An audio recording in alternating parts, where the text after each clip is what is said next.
Halo semuanya, ketemu lagi dengan saya dalam motivasi renungan sharing dan isi hati Tuhan. Hari ini saya ingin berbagi mengenai pesan dan wahyu Tuhan ya guys ya. Jadi waktu itu ketika kami menopang ibadah para pendoa-pendoa, kami menaikkan lagu yang mengatakan kemuliaan-Mu datanglah.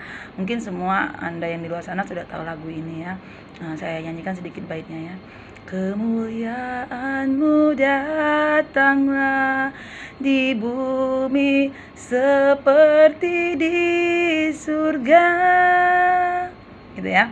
Nah, jadi ketika kami berdoa seperti itu, menyanyi, menyembah ya, karena kami merindukan kemuliaan Tuhan. Karena kemuliaan Tuhan itu bicara keindahan, kekudusan ya, kebaikan Tuhan, manifestasi surga ya, turun ke bumi itu ya kan. Jadi kami rindu para pendoa-pendoa ya, untuk bangsa ini, buat gereja, buat keluarga, bahkan diri kita sendiri, itu kemuliaan itu turun.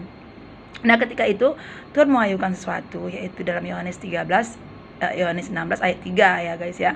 Nah, di situ saya bingung gitu, maksudnya apa sih Tuhan gitu. Nah, ketika saya memulai membaca Yohanes 13 ayat 6 ini, Tuhan mewahyukan sesuatu ya, something ya guys ya, yaitu kerendahan hati guys. Jadi bagaimana kemuliaan itu datang ya, dalam gereja kita, dalam ruang lingkup keluarga kita, dalam ruang bangsa ini, bahkan dalam pekerjaan kita. Bagaimana kemuliaan itu turun atas kita, melingkupi kita, dan orang melihat Tuhan dalam kita itu bagaimana begitu, kenapa, dan apa yang harus kita lakukan gitu ya.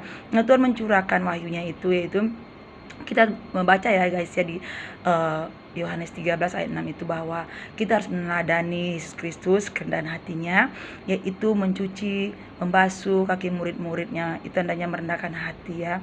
Jadi baiklah kita meneladani Kristus dimanapun kita berada, kita merendahkan hati kita tulus ya. Nah, waktu itu di dalam konteks isinya Yohanes 13 ayat 6 itu, Yesus sedang membasuh kakinya Petrus. Kenapa Petrus waktu itu ya?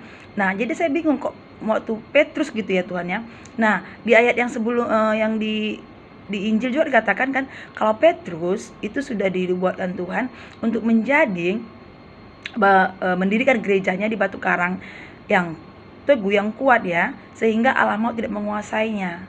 Nah, jadi maksud itu kenapa mesti Petrus itu? Jadi ketika kita mulai ini, terutama untuk gereja ya, pelayanan di gereja-gereja, itu gembala-gembala kita ya, dan semua orang-orang yang melayani gereja.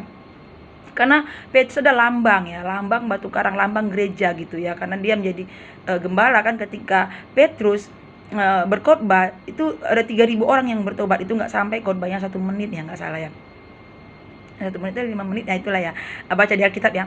Nah, waktu itu 3.000 orang bertobat. Nah, jadi Tuhan itu mewahyukan kepada kita, ketika kalau kemuliaanku datang, aku akan memakaikan seperti Petrus gitu, untuk merendahkan hati ya, merendahkan hati, jangan mengkhianat ya, seperti Petrus juga pernah melakukannya kepada Tuhan.